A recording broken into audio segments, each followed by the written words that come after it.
Welcome to the Side Action Podcast, the sports gambling show that covers everything in the world of sports betting from A through Z. We'll cover the four major sports, as well as anything and everything in between worth some action, and will increase the size of your bankroll. And here we go. All right, welcome to the Side Action, episode 9 of season 4. My name is Jim Weglars, aka Wegs. You can follow me at Wegspool on Twitter and Instagram. And my name is Steve Roberts, aka Action. You can follow me on Twitter at 31sroberts. Follow the podcast at Side Action Pod on Twitter. So Action, we bounced back. We had a good week in a contest, but you went to a wedding last weekend, is that right? No, that was the weekend. That was the weekend before. Yeah, we were in California last weekend visiting Marcus, Melissa's brother, in Santa Clara. And American Airlines flew us to Phoenix, and we missed our connection, so we ended up having to stay in Phoenix on Friday night. That was cool. We walked around the stadium district a little bit and got dinner, and then made it to San Francisco on Saturday morning, and then we just went straight to the city, checked out the Golden Gate Bridge and Battery Park, and got some tacos in the Mission District and Fisherman's Wharf on Saturday. And then Sunday, we just lounged around, watched football, and then went to Sunday Night Football with the Colts and the 49ers and got soaked from head to toe. But you got the big win. That's right. Win and the money line, paid out. So yeah. Unfortunately, I think I had more money on the total going under, which was a loser in the end. But we had a great time, so it was worth it. Right. Well, I had a pretty good weekend. I coached a little bit on Friday, and then on Saturday, I'm sorry, Action, I was running late today, as you know. So I was going to put on my Halloween costume, which was Ted Lasso, but I wasn't able to put the stash on in time again. So you'll have to just imagine it or check out the Instagram post for this weekend, because I think I'm going to revitalize that costume and one of my favorite shows with Ted Lasso. So that turned out pretty fun on Saturday. Sunday, a buddy of mine from volleyball is relocating to New York. And actually, we might have him on the podcast, Action, because this dude is like Captain Arbitrage. He is like Mr. Fleece, the online casino guy, where he does all the promos. He puts all these big bets, and they give him free bets. And then he basically figures out the middle or whatever on different sites, and he wins every time. So it's fascinating. His name's Bruin. So I went to his going away party on Saturday and got completely hammered, which was fun, except, I don't know. It was a rough Monday, but it was a fun weekend, buddy. Fun weekend. Cool. I'd like to hear a little bit more about that offline. These are like table games, casinos, or sports bets that he's arbitraging? Sports bets. Okay. He'll sign up for, let's say, DraftKings, and because he's betting in a certain volume, they're giving him all these free bets, promo bets, and then he'll do that, but then he'll hedge on the other side, guarantee himself a profit, and sometimes come out pretty far ahead, with this. So I can't exactly explain dollar for dollar how he does it, and I can't bet his volume. He's obviously got more money in the bank than I do, but he told me, I think last year he made a little over 20 grand or something doing this. And I'm like, nice work, and obviously using the casino's money to do it. So that's nice. Wow. Interesting. More on that in another week. So let's jump into the episode. We've got, the recap of the NFL week 7, another wild weekend as we always say it is. Underdogs actually did a little better this week, 7-6 against the spread. 3-6 though for the road dogs, which was kind of interesting. It's kind of a little comeback of the home teams, and both on the home teams and the unders came in big. So the unders actually got hammered. I'm sorry, the overs went in. Unders were 3-10 this week, and the road teams were 3-10 overall against the spread. So, kind of a comeback for the overs and the home teams, which we'll talk about the Patriots or whatever later, but kind of a bit of a reversal than we've seen for the first 6 weeks. Yeah, I think, there was a few weather games. San Francisco comes to mind that were expected to go under and did not. I guess Monday night, though, similar weather pattern out in Seattle. That one stayed well under the total. And then obviously Tennessee holding Kansas City to 3 points. That one went way under. I think it closed somewhere close to 60 points on Sunday, and Kansas City didn't do their part. Yeah, I mean we can talk about that in a minute because they're on the bad list. Yeah. But yeah, that was a weird game. Maybe I'm sorry, I flipped it over. So the unders were 10-3. My bad, buddy. Okay. Yeah, misquoting. But the road teams were 3-10. So yeah, I would say we can start off with the highs, I guess. Let's go to the lows. Let's invert it actions. We just talked about the Chiefs. I mean, what the hell happened? We know the Chiefs have been. I don't know if they've been the same team. I don't know when it flipped, but certainly last year when they started not covering the spread, we know that in the Super Bowl that was a total mess and clusterfuck. Sorry to use the term. But 0 touchdowns in this game against a pretty bad defense in Tennessee. Tennessee looked dominant against them. And Patrick Mahomes has just turned the ball over, turnover machine now. Mm-hmm. It's 11 times in the first, 7 games of the year. I mean, what do you think about this team? I don't know. I don't really think I'm going to put a lot of stock in the Tennessee defensive performance from last weekend. That's for sure. I have heard some people in the media alluding to Andy Reid's son's issue during last year's Super Bowl run-up, and perhaps that could be like a cloud over the team, and perhaps even head coach Andy Reid and not having the same preparation that they would normally. But there's clearly something wrong with this team, and it even goes to the quarterback position and Patrick Mahomes. The turnovers are certainly not something that you think would continue, but they seem to every week. Well, he's trying to do too much. I mean, he almost got his neck broken in this one game, and he just seems like he's trying to make those plays like he did in the Super Bowl, where he's just doing crazy stuff, throwing different hands, and it's stuff that we've seen him do in the past, I guess, and praised him for it, but now it's kind of coming back. I don't know if I could, have the stones to put the cash down here, but I don't think they're going to make the playoffs, dude. I really don't. I mean, looking at the AFC landscape, granted the best teams are only 5-2 and they're 3-4, but their schedule's really tough, and they got a lot of tough games ahead, and I just think there's better teams out there right now, but we'll see what happens. I think they're down close to almost even money to miss the playoffs, so whereas most years you would see that as a pretty heavy underdog, this year I think they're coming back closer to the pack. Right. We'll continue with the lows. Even though they won the game, the Packers' run defense, I mean, this team, and it's funny, we actually picked the Packers. They did cover for us, thankfully. Thanks. But how?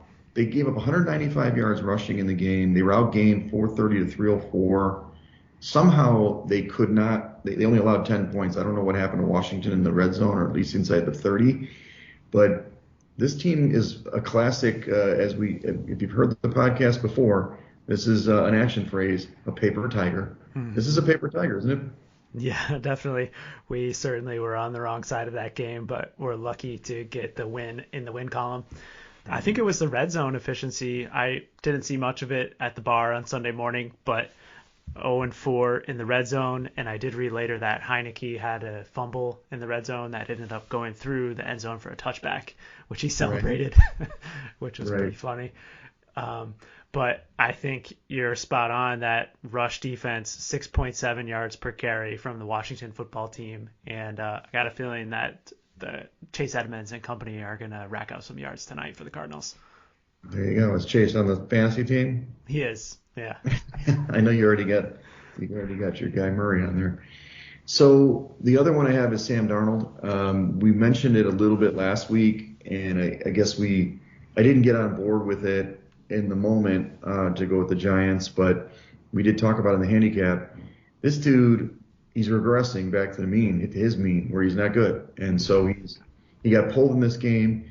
It doesn't mean he's not the starter this week, but it seems like the early kind of glowing marriage with Matt Rule is kind of faded, and it's a team that we probably should fade going forward.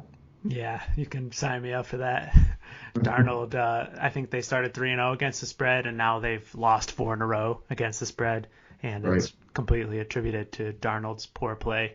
111 passing yards, 16 out of 25, and then they went to P.J. Walker, who is Matt Rule's buddy from Temple, and he was even worse than Darnold. So now he's got a little problem on his hands. I think he came out in the media this week to say that Darnold is still the starter, not to worry. But I think they're clearly worried because they also threw their name in the ring for Deshaun Watson this week. So I know. Carolina is definitely going down. Yeah, so that ticket on Coach of the Year looked like I can burn that up now. Maybe. Well, let's flip to the highs. Let's end on a good note from last week. The Bengals offense.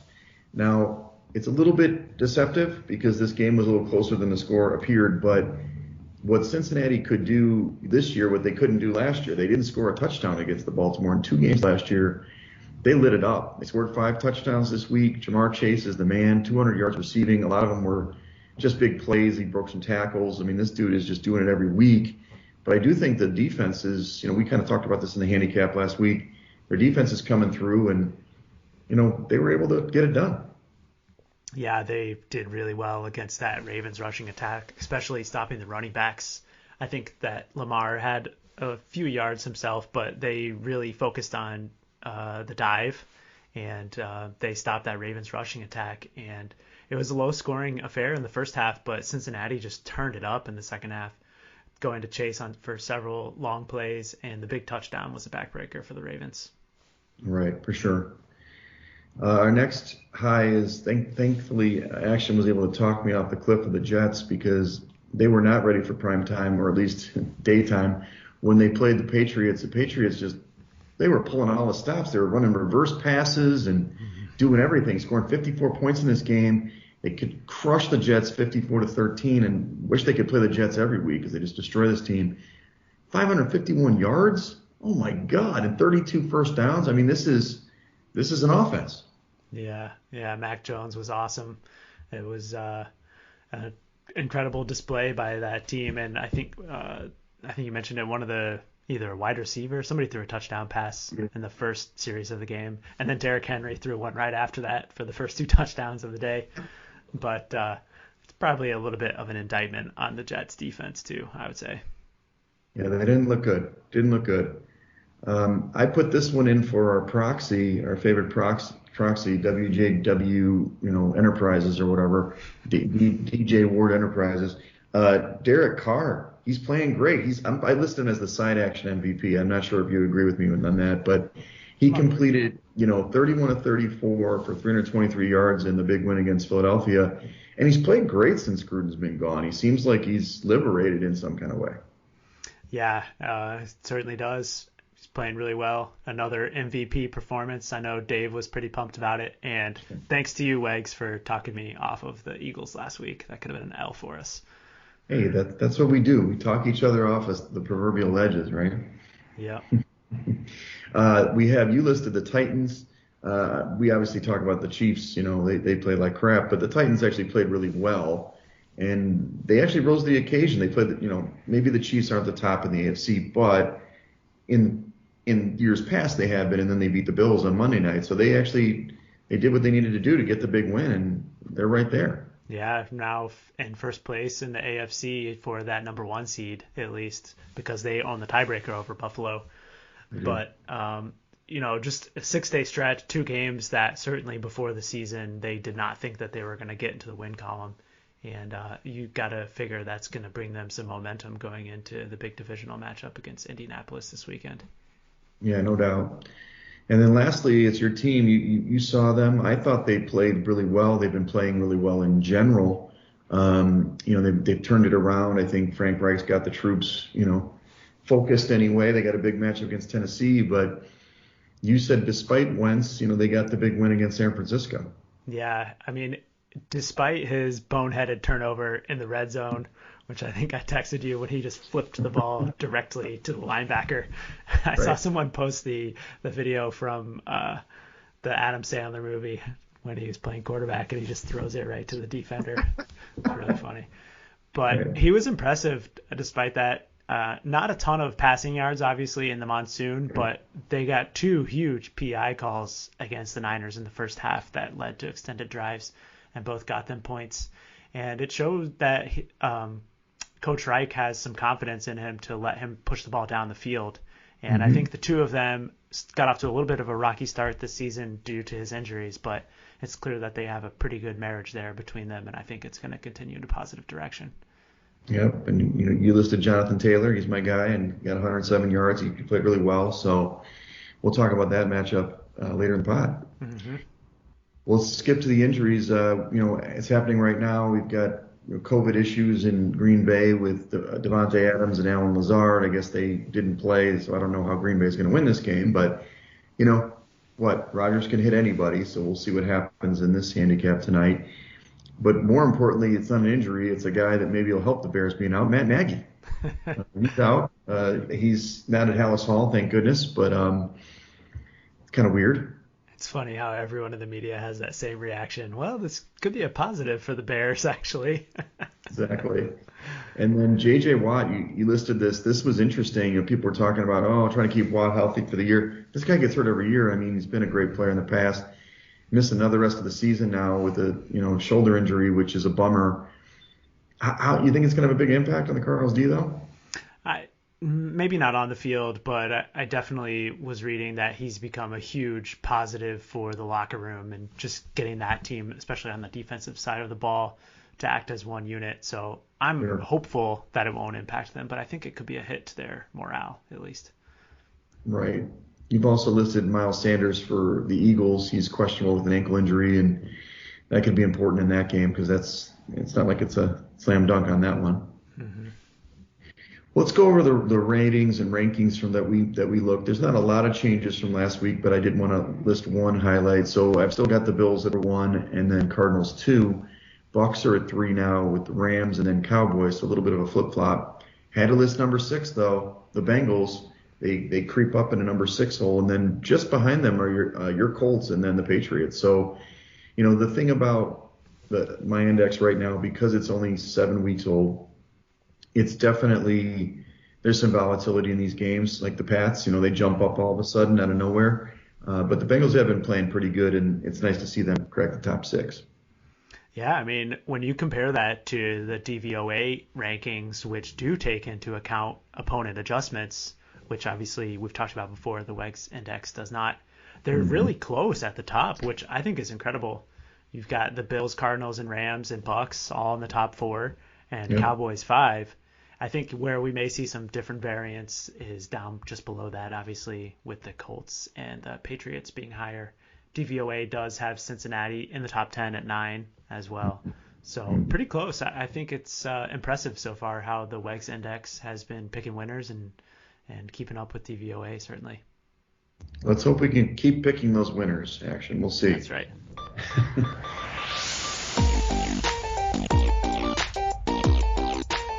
All right, well, let's go into this week. Obviously, it's happening as we speak, or in about 30 minutes. Green Bay is going to Arizona. I mean, this was an interesting line move. Green Bay opened up as a 3.5-point favorite, dog on the road, 52.5-point total.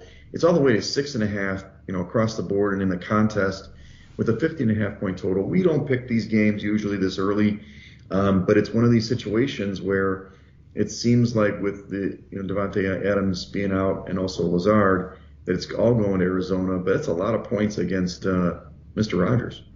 It is kind of unfortunate that this lands on Thursday night because I feel like Green Bay would be a good contrarian pick taking that 6.5 points. I'll be very curious to see how many of our competitors elect to do that this week. Right. No, I agree for sure. Let's get into the main slate. And this is obviously Halloween. Halloween weekend. We'll see crazy things happen on Halloween action. Not just at the parties I go to. So Miami is traveling to Buffalo. Buffalo opened as an 11.5-point favorite and a 49-point total. It's all the way up to 14 in the contest. You see 13.5 out there and 40.5, the same total, 49.5. I mean, they're making a little bit of a stand that people think the Bills are going to do it, and they round it up to 14, which is a huge number in the NFL.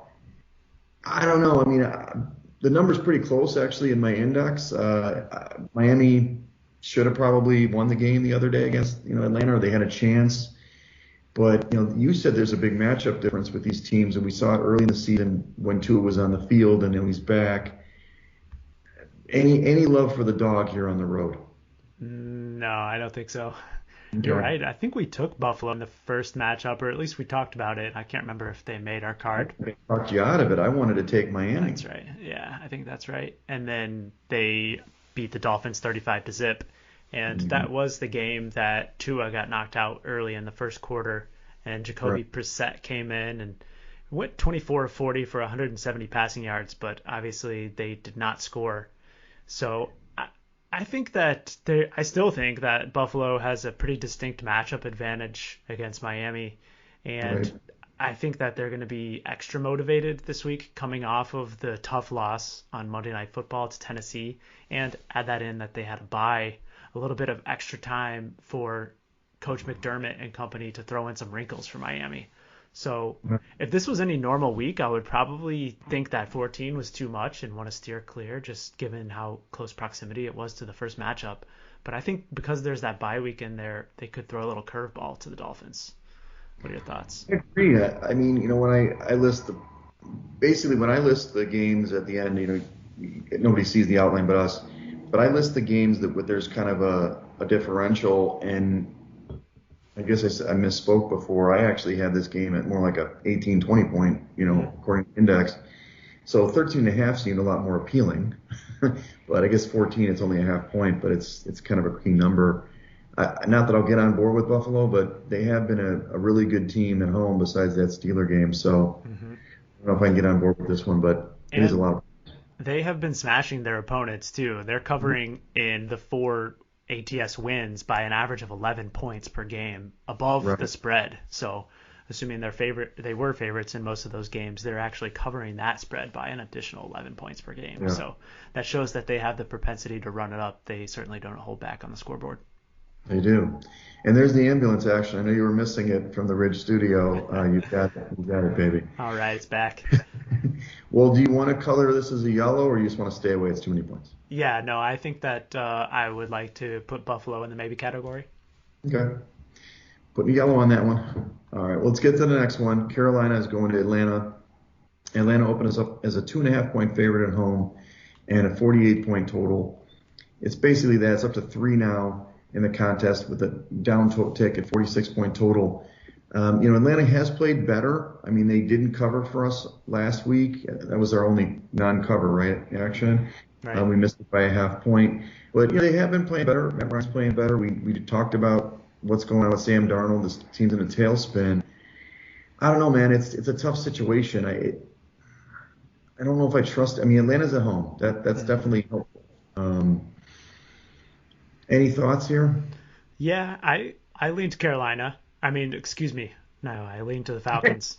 The home -3. I mean, we Yeah. talked about Sam Darnold. I don't think we need to rehash that, but I think my handicap is more focused on the other side of the football, where I've seen a really improved performance out of that Atlanta Falcons offense.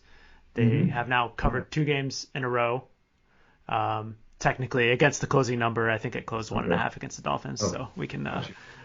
that was the point. But Kyle Pitts has been getting more involved. We talked about their trip to London, where he had 9 catches for 120 yards against the Jets, and then last week he had 7 for 163 versus the Dolphins. So I That's think the good. Falcons' offense is improving, and on the flip side, you saw that Carolina defense, which looked like stars early on in the season against a weak schedule, has now come back towards the midpoint of the defensive rankings.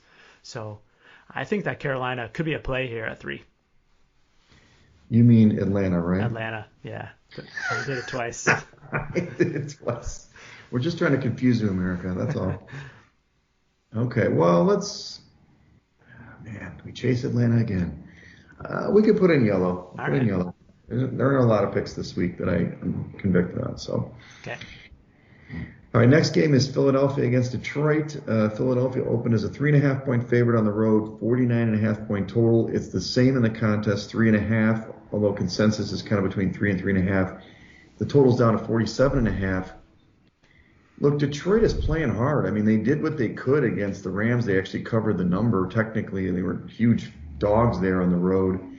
They're going to win at some point, action. I don't think it's this week. I think it's going to be against the Bears. Told you that again. Um, but, man, 3.5, that's just a bad number, man. I can't go with Philly on that one, and I don't know if I can go with Detroit either. What are your thoughts? Yeah, it is a bad number. I would like to play the Eagles here, but I don't think that the hook will allow us to do so. This is a huge letdown spot for the Lions. Last week they threw the kitchen sink at that game to Oh, they try to did. get revenge for Jared Goff, and they still lost by 9 points. So I think I'm not that it means much, but I'm looking at the Detroit Lions ATS streak here, and they have now played the zigzag every week with a cover, non-cover, cover, non-cover, and according to their schedule here in my little notebook, this is their week to not cover. So, Right. not that I would ever play on that, but it just brings me away from the Lions for sure. Yeah, well, let's stay away from this one. Okay. The Eagles will just, coast to a victory or whatever. Maybe Detroit will get there first. This is a big game. I like this one. Tennessee is going to Indianapolis. Indy actually, so this is really interesting. I don't know when the opener really was. This 2.5. Yeah. Did they really open at 2.5? It was. That was the look ahead all last week. I actually played it thinking that previously I figured that Tennessee would lose to Kansas City and the Colts Yeah. I thought would play well in San Francisco. So I thought I was buying a good number, seeing potentially that it could open closer to 3 or higher. So But for the Colts being the favorite. correct. Okay. Well, anyway, the Colts open as a 2.5 point favorite, 49 point total. That total, or that flipped over at one point where it was really Tennessee was the favorite. In the contest now, the Colts are 2.5 point favorite at home, 50.5 point total. When I did my research 2 days ago, the Colts were a 1 point dog. So you're saying right now the market is at Tennessee -1? No, the current Okay. market as we speak. I posted Okay. these probably about the same time you looked Okay. on Wednesday, and Tennessee was a 1 at that point. But since then, the limits have been increased, and obviously we've seen a mountain of money come in on the Colts, and Yes. Circa expects there's going to be more prior to kickoff. Right. So look, I love the Colts, especially when they're getting points at home. I think Tennessee has ridden a tidal wave. They've beaten two good teams. They've played amazing, but they're due for a letdown, first of all. But the Colts need this game. I think they're playing good. I'd still probably back them 2.5. So I mean, it's a field goal, right? I just loved it when they were, 1 point up. Well, the Colts have Money Badger as their kicker now, so if it comes down to that field goal, we can feel pretty good about that, right? Yeah. I love the Colts too. I think the handicap lends itself to it as well. The Titans are getting back Taylor Lewan on the O-line, but on the other side, the Colts injury report was really fruitful today. Big Q, Quentin Nelson came back last weekend, and I was Okay. reading today that Braden Smith, the offensive tackle on the right side, is going to play as well. And I think that this Colts offensive rushing attack is going to run all over the Titans. Agreed. I saw a little tweet today from Pro Football Focus that ranks Jonathan Taylor as the number 1 ranked running back this year with his rush yards over expectation and expected points added for every time he touches the ball. And going against that Titans run defense, which is 25th ranked, I think the Colts are going to put up a lot of points on Sunday. Okay, so you like the over? I do, yeah. I think it being a divisional game, obviously, you tend to see those scoring a little bit lower than normal, but this game Right. opened at 47 and it's now up to 50.5. And more so, I'd like to target the Colts over. I played the Colts team total at 24 to go over. I think I like that better than the full game, in fact. Gotcha. Yeah, I said, I definitely like the Colts in this one, as I wrote in my article that it was at -1. But let's put this green. Let's do it. Yeah, I mean, 1 to 2.5. Obviously, we got beaten by the hook with Atlanta last week, but it's not that typical that you're going to see a game fall to. So Right. It's pretty rare. All right, let's do it. The next game is the Rams are going to Houston. Boy, the Rams got a great schedule, don't they? They're going on the road to Houston. Open as a 14-point favorite, 45.5 point total. Now it's up to 14.5 in the contest, which is pretty much the market. But the total's, up a little bit, 47.5. I mean, I don't know what to say here. The Rams didn't play great last week, but they won the game, which is what you expect. Houston seems down. They're not playing great. They got crushed at the Cardinals. I mean, I wouldn't lay the points here, but I can't back Houston. Yeah, totally. I bet on Houston last week. I can't remember if I told you. And they were winning 5-0 against Woohoo! Arizona before they proceeded to allow 31 points on the other side and never score again. So that was a loser. But I did see that Tyrod Taylor is practicing this week. So Right. that raised my eyebrows a little bit. And if we, for some reason, see Tyrod Taylor suiting up for a quarterback for the Houston Texans, I think it changes this handicap quite a bit. But It should. It should. Although, they did what they shipped off yes, Ingram. Ingram. Not that that's a deal breaker, but I mean, they're maybe waving the white flag. We'll see if they really bring back Tyrod Taylor. I mean, we'll see. It's an interesting team down there in Houston. Yeah, I guess the question would be if Taylor does come back, do you think that a lot of people in this contest will see the same thing and just blindly take Houston in that spot? Probably. Probably. I mean, I think the Colts are going to be a darling pick too, but Fair. we get picked. I want to pick winners. Mm-hmm. You know what I mean? I want to pick them. True. So I don't mind if we go with the flow of everybody. I mean, last week they were consensus was 4-1, I think too, but we did gain a pick in the standings, just so you know. Nice. So, one pick. All right, let's go to the next one. Cincinnati's going to the Jets, the mighty Jets.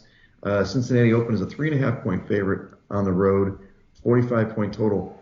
They skyrocketed to a 10.5-point favorite now in the contest, and it kind of across the board at 42.5 is the total, really low total. The Jets are obviously reeling. I've heard some experts really getting on the Jets this week, Action. I don't think I can do it. I know you. I'm shocked. This is you. This is Action. Look, the Bengals are playing great. I just praised them, but I'm not sure they should be laying 10.5 on the road. Yeah, I put in a bet on the Bengals earlier this week at 9 because I figured this number had only one direction to move, and we forgot to talk about the big injury for the Jets. Quarterback Zach Wilson is going to be out this week, and it is the backup whose name escapes me at the moment. Is it White? No. Yes. I don't know his first name. Something White. Pat. Something White. P. Is it Pat? Not Pat White. A different guy named White. Philip, Paul, regardless, it doesn't matter. We're not going to bet on the Jets because I think whoever this quarterback is certainly a downgrade from Zach Wilson. They traded for the one Joe Flacco this week, but Flacco will not make it to New York before tomorrow. So this guy named White is going to be playing quarterback, and I have no interest in betting on the Jets or the Bengals at this number. I've got him as Mike White. Mike. 6'5", 218 from Western Kentucky. He's, 26. Grew up in Pembroke Pines, Florida. I don't know the guy. So, yeah, it's going to be rough for him. So, but, who knows? I mean, the Jets, I don't know. I mean, they won a game last year miraculously. Who knows? But I'm okay to stay away from it if you are. Yep. Agreed. All right, the next game, Pittsburgh, Cleveland, big game in the AFC North. Cleveland, obviously, there's been a lot of injuries. Maybe they're getting healthy. And Pittsburgh, we'll see. But Cleveland is 2.5-point favorite on the opener, 45-point total, and that's all at home. It's up to 3.5 in the contest, 42.5-point total, so the total went down. Don't like this hook. 2.5 liked a lot, maybe even 3. 3.5's tough, division road dog, all those kind of, systems, as they call it. I still like Cleveland in general, and I do like them overall probably in this game, but 3.5 is going to be a sweat. I mean, what are your thoughts? Yeah, I had the same thought too. I definitely like Cleveland in this game. I think Nick Chubb is going to return this week. He's back at practice already, and I also read that Jarvis Landry practiced in a light capacity today, so I think that'll be good to get back. And whether it's Case Keenum at quarterback or Baker Mayfield, I actually think that Keenum might be preferable from a bettor's perspective in this game because I don't believe that Baker's going to be healthy, and he's, of course, going to push to play. But I think that the Browns are going to be able to run the ball against the Steelers' defense this week, and I think they're going to get back to their basics a little bit. And I just really don't like the Pittsburgh offense on the other side. I know that you and I have been a little bit down on the Cleveland defense the last couple of weeks. Yep. But they played well on Thursday night against Denver, and I think that this Pittsburgh offense is actually going to be a step down in class for them versus their previous opponents in Arizona, the Chargers, Minnesota, and KC in week 1. So I would probably lean to the Browns, but I agree the hook is tough. Yeah. I guess if we have no other choices, we can go yellow since we both like them, but I don't like that. I don't like the spread. You got to play numbers. I also want to definitely watch the injury report for the Browns because I know that some of the defensive players have been on there too. Their stud cornerback, I think Denzel Ward, may be on the injury report as well. Right. Okay, well, let's look at this game. The Mighty Bears, they looked so great in Tampa last week. They host the San Francisco 49ers, who are reeling off the bye. They stink. And so anyway, the Niners open as a 3.5-point favorite on the road, 43-point total in Chicago. This is up to 4 in the contest for the Niners, 39.5-point total. This is going to be a brutal game to watch. I'm glad I'm going to be playing softball somewhere and it's not going to be in my face. So the Niners at 4 on the road, though. I mean, come on. Garoppolo's better than Lance back there. You watched him live. I guess it was rainy. Mm-hmm. What did the defense look like? I thought this defense was going to be good. I mean, they don't need to be great against the Bears, but what's going on? Yeah, lack of a pass rush, I think, is really their biggest concern. And honestly, their secondary has been banged up as well. I think that their defensive backs have definitely taken a step down. But when you're looking at an opponent in the Chicago Bears who have a historically bad pass offense, I don't think that they're going to be set up to take advantage of the Niners' weakness there. Right, agreed. What does the index say in this one? Do you see some value on the Niners? Let's see. The index says this should be, well, not really. I think it should be, the Niners should be more like a pick or -1. So 4 points is a lot. I don't think there's value at all. I think the index says pick the Bears. I just don't know if I can make myself do it. Yeah, I definitely have no interest in the Bears side here. I would definitely lean to the Niners. I also was checking the injury reports for Khalil Mack. Looks like he's out this week. And Jeremy Nichols, another big defensive lineman, and Akeem Hicks are both questionable, as well as Robert Quinn. So not a good matchup when you're going up against the San Francisco Niners, who like to pound the rock. And that's why they're favorites. So, and we'll see. I'd like to stay away if we could pick other ones, but we'll see. Fair. Jacksonville goes to, this is the 4 o'clock window now. Jacksonville goes to Seattle. Seattle opened as a 3-point favorite at home, 43.5-point total. It's really the same in the contest, and right now, 3-point favorite for Seattle and a 43.5-point total. Look, they played, pretty conservatively against a really good defense in the Saints. They had a big play with, Metcalf, and then really didn't do anything the rest of the game. They did cover the number against the Saints. I got to back Seattle here. I don't know why I would back the Jags going across country. Maybe they've figured something out with a bye week. I don't really know. What do you think? I mean, this is, to me, Seattle, even with a short week, they should win this football game. And 3 points at home seems reasonable. But what do I know? What do you say, Action? I lean to the Jags in this game. I just have not been impressed by the Seattle offense with Geno Smith at quarterback. And I guess it's easy to say the drop-off from Russell Wilson to Geno Smith has been precipitous. But sure. The week before that, they played the Steelers, which is obviously a better defense than the Jaguars. And they couldn't move the ball against them either, at least for most of the first half in that game. And I also have been impressed with the way that the Jaguars offense has been trending with Trevor Lawrence. I think he's starting to get his feet under him in this rookie year. And I really, I think the bye week is helpful to prepare for this game, and I'm hopeful that Urban Meyer actually got focused after his little dust up with the media and had some preparation. But I'm just not sure that I could. 3 points it's obvious to me, at least, that the contest operators knew where the side is by putting a 3 on this one and not 3.5. Right. Right. Okay, let's stay away from it. Okay. I mean, I don't know. It's hard for me to back the Jags, bro. I mean, I understand. I know we backed them when they were in London. I know they're the London Jags to me. So maybe I'm just too locked into Seattle and their home field advantage and all that stuff. But uh, let's go to this next one. New England's going to the Chargers here. The Chargers are coming off their bye. Chargers open as a 5.5-point favorite at home, 47.5-point total. The contest has it's just 5 for the Chargers at home with 49.5-point total. I put the index. The index loves the Pats. I'm just concerned about the Pats because they've only got 3 wins against crappy teams, and then the rest of them, they played some tough opponents and lost. But the Chargers, look, like I said, follow the index, take the Pats. 5.6 points. They got a good defense.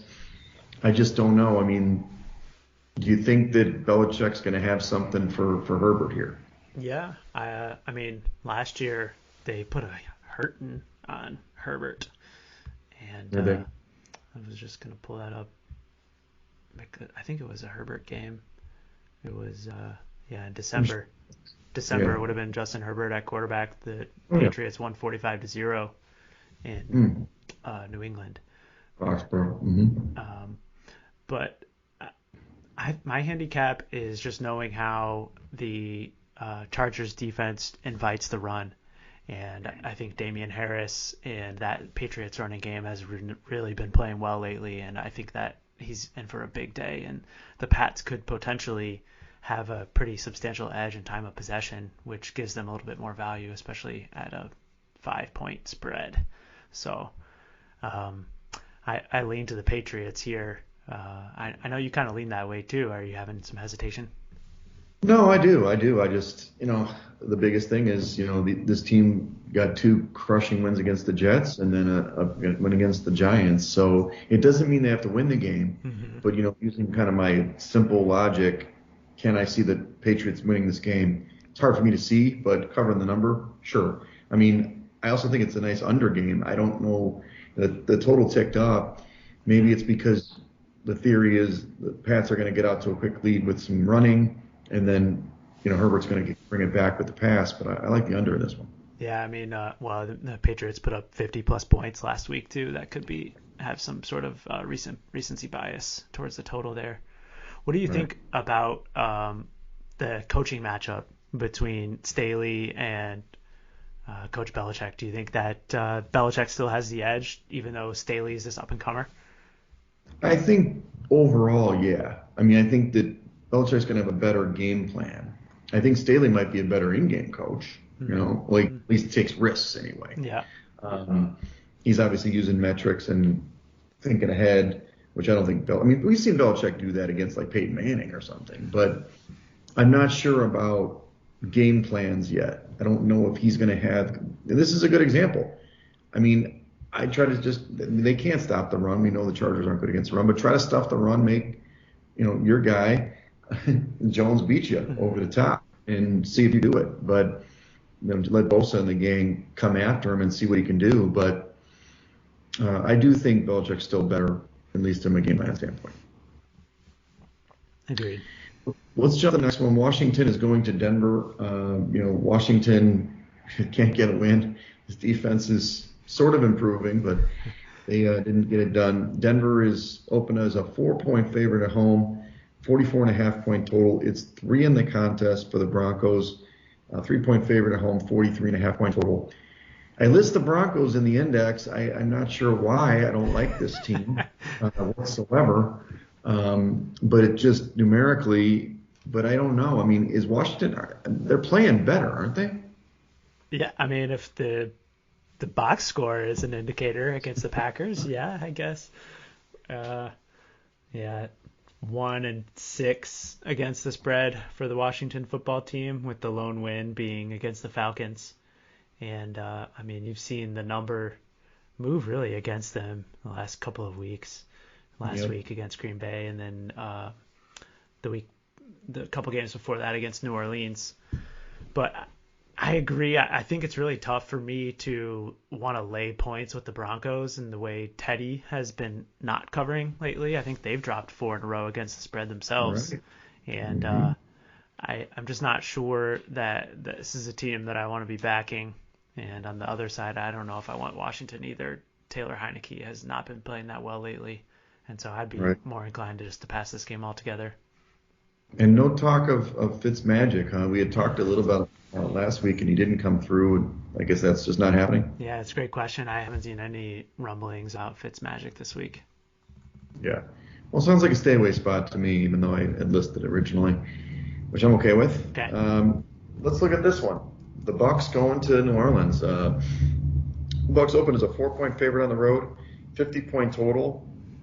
Now it's 5 points for the Bucks on the road, 50.5-point total. A little surprised at the line move, to be honest with you. I don't know when that opener was, just because obviously New Orleans, yeah, they did win a close game, but that defense is playing really, really well. I mean, I like New Orleans in this game. I don't, last year was kind of weird with Drew Brees. We talked about it a lot on the pod. He didn't have anything left in the tank. And I mean, Jameis, they're just, holding the reins on that guy. But that defense is incredible. And I think that it's the right type of defense to play against Tom Brady. They don't have to bring a lot of blitzes. They can bring pressure and they can stop the run. Now, can they score? Not sure. Not sure. But 5 points in divisional game, I like the under too. 50.5 seems really high. But yeah. I agree on both accounts. I think that this sets up for a nice little parlay too if you're looking to correlate the Saints as the underdog with the under 50.5. Still a couple of 50.5s on the board. And this is a Josh Applebaum special with the home divisional dog, right? I'm surprised you didn't mention Josh there. A big move on this game. It was 6 actually this morning. And as soon as those limits went up on Thursday, we saw the move go to 4.5. So that gives me all indication about where the sharp money is in this one. And last year, the Allen-led defense was really good against the Bucs. They played 3 times, and they held them to 4.6, 4.2, and 4.6 yards per play in those games. And so I think that they have the recipe to at least slow down the Bucs offense, which very few teams can do. And they're also getting back their star defensive end, Daniel Onyemata, who served a 6-game suspension. He was graded as their best pass rusher last season, so that's a huge plus. There you go. Another green. This is the kind I like, action. Let's do it. Well, let's go to the primetime games. Not as exciting to me, but, Dallas is going to Minnesota. Both teams coming off the bye. Dallas open as a 2.5-point favorite on the road at Minnesota, 51.5-point total. Total's up to 54.5. It sailed up. But in the contest, it's interesting. The market's still at 2.5, but they're showing 1.5, which is begging you to take the Cowboys. Are you thinking that there's going to be late money on Minnesota? That's why they're putting the number up like that? Yeah, I definitely think that Minnesota's the sharp side in this game. And I don't know what I mean. I like Minnesota, but I've been trying to go against Dallas every week, and they're beating me. Yeah. So maybe there's something to that. I know that the Cowboys defense has certainly played well above their expectations going into this season, and that certainly buoyed them to plenty of covers. But I think that Minnesota on offense is going to be a formidable foe with Dalvin Cook coming back and looking a little bit healthier now, and the passing game from the Vikings. I think that Adam Thielen is going to be in line for a big game on Sunday night. So I would lean to the Vikings personally, but can understand if you don't want to go against McCarthy and America's team. Well, you always want to go against McCarthy. But it's more Kellen Moore on the offensive side and Dan Quinn on the defensive side. Here's a question. We haven't talked about it this year because Minnesota hasn't playing in primetime. Kirk has only won 1 game in primetime. I don't know how many times he's covered in primetime, but not many. So this is a perfect angle. It's prime, Sunday Night Football against America's team. I mean, I guess he's the dog at home. That makes sense. But, I mean, you think Minnesota is going to win the game, basically. I do. Yeah, I like Minnesota to win this game on the money line as well. Interesting. No, I'm staying away. I like Dallas. I don't love them, but I think Minnesota, I don't like their defense. I think they could get lit up here. I'm not saying they could, they could run with them, like you said, but Whoa! Breaking news. uh-oh. I'm just pulling up the Las Vegas Insider odds page, and Wags, just here in the last hour since we jumped on 6:30 Eastern time, presumably this game has now flipped, and the Vikings are 2.5-point favorites. What's the news? I don't know. Is Dak not playing? There must be some sort of injury news. I can only suspect that is a major move through the zero. I guess maybe not as big, but there must be some sort of injury news that only. This is why you listen to the podcast, America. Get this kind of information right up the gates. Let's see if I bet you it's Dak, right? I don't know. I feel like who's the backup? The Cowboys. I feel like a move from Dak would be even bigger. I don't see anything on Roto World. Well, I see from Ed Werder 4 hours ago. This is a while ago.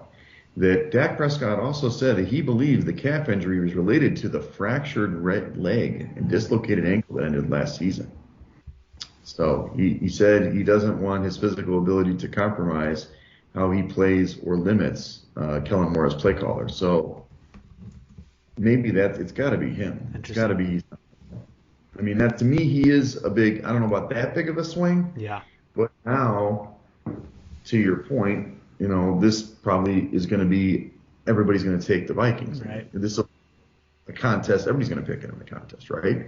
So this is a good. We're going a little over maybe, but is this a free square? Do we just take it because everybody's taking it, or we fade it where we go away from it?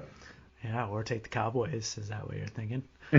Well, without that, we got to know. Well, come Saturday, we'll have a better. But for our listeners, it's kind of how we got to think. Mm-hmm.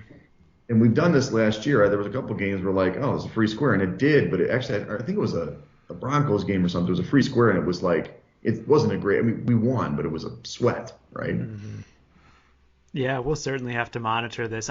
It could be a smoke screen, though. I can't imagine that Dak would be saying that in the media and then just not play. Would certainly think that it would give the Vikings a little bit of an advantage because I'm now looking at the depth chart. Either Cooper Rush or Will Grier will be next in line to play quarterback for the Cowboys. Ouch. Well, maybe they can call your cousin. He hasn't been playing for the Shockers all season. You got to drag him off the golf course for that. Right. Well, why don't we put this one in yellow? I mean, Soda, I think we got to definitely talk about it on Saturday. But I think it bears repeating that when we look at the situation with the contest, especially with this information, this is now a 4-point move, right? Is that what you said, 2.5? Yeah. Vikings 2.5, pretty much painted. Against the contest. I'm sure Circa's probably gnashing their teeth, but it's a free square now, right? It's 4 points move. It's got to mean something's big, and it's information that with a static line, that's when you take advantage of it. Yeah, and player pop that I've already bet, and I think I like it, Dak injury or no injury, is Tony Pollard rushing yards. I think that the Cowboys are going to be looking to pound the ball against the Vikings defense. Right, for sure. I did pick him up, and I've got him on 2 fantasy teams now. So. Nice. All right, last game. We'll talk about these guys again. The Giants going on the road to the Chiefs. The Chiefs open up as a 13-point favorite at home, 54-point total, down to 9.5, and it's a 52-point total. Most of the market's 10, so it's right around there. Look, I don't know what to say. The Giants stink, but I can't lay 9.5 points with the Chiefs right now. And this team, what the hell? I mean, they probably will smash this team. It's probably the week they do it, but my God, it's a Pepto-Bismol situation. Yeah, totally. This is a really good number. I think at 10, I would certainly see value with the Giants, but 9.5 makes you think about it a little bit for sure. Right. They're actually about even in the index, FYI. So You would definitely take the Giants if you use the index. They scored 25-3 last week. That's great, but I mean, going to Arrowhead, Monday Night Football, and I thought last year they didn't play last year. The Giants had a good performance in Monday night against the Bucs last year. Remember that? That came out of nowhere, but I don't know. I don't know if I can do it. I'd rather stay away. Agreed. Definitely. So, all right, let's recap some of these picks here. for the greens, we definitely are all in on the Colts at 2.5 at home, laying 2.5, and then we're on New Orleans at home, getting 5 points against the Bucs. Some of the ones we'll talk a little bit more on Saturday. We've got Buffalo laying the 14, kind of a big number, but we do like that matchup and that team. Atlanta at home, -3 against the struggling Carolina. Cleveland at home, the hook is there with -3.5 against Pittsburgh. New England on the road +5 against the Chargers. And then we just talked about Minnesota, who in the contest is a 1.5 point dog, but in reality right now, you're not going to find that number in the marketplace. So exciting. I think we've got some good selections to choose through. Yeah, I agree. Well, let's review the contest briefly before we sign off. We've got the top dog he's at 29-6, which is still amazing, but he's coming back to the pack a little bit. In order to get in the money, you got to be 25-10, which is that's pretty damn good. We went 4-1 last week. That brings us to 19-15-1. So we're a little bit off the pace here, action, but we are closing a little bit. 1,473rd now. So we got a ways to go to get back in the money. But I had to note that we've had 3 4-1 weeks this year through 7 weeks. Last year, it took us basically the whole season to do that. We had 4 weeks last year at 4-1 and better. We had a 5-0 in there at one point in last season, but it was mainly in the third and fourth quarter. So we're definitely doing a little bit better overall, and hopefully we can get those 4-1s more consistently instead of going up and down like we've done this season. Yeah, if we can string some more of those together, I think we'll be right in the mix. I did see one little tidbit I heard from Mike Palm this week that a guy in either second or third place last week failed to submit his picks ahead of the deadline. And he asked for a little bit of forgiveness to try to get them in, and they said, sorry, no. Yeah. Go fuck yourself. Sorry, buddy. Can I say that? No, of course. It's like, look, he still can make it up. 0-5's tough, but you got to put your picks in. That's why we have a proxy. We got a great proxy. Yeah. WJW World. Word something, Word Industries. I don't know what he is, but we gotta perfect that and get the website going for his proxy business. Right. I know we can get out. So, well, fantastic action. Well, you have a great weekend. I'll be dressing up as Ted Lasso again. Apparently, I might change the costume, but probably not.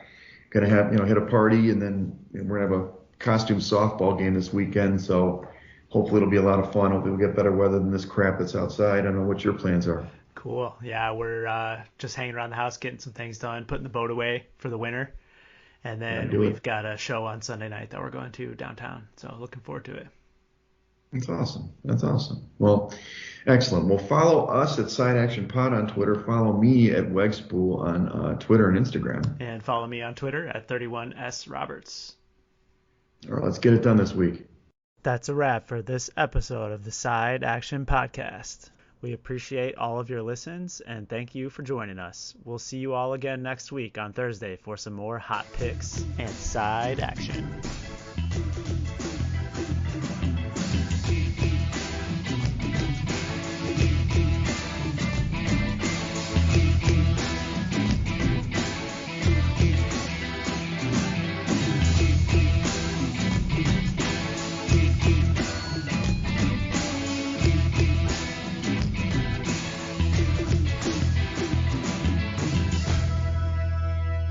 Side Action Podcast, its owners and associates take no responsibility for the opinions or statements made by the show hosts or their guests.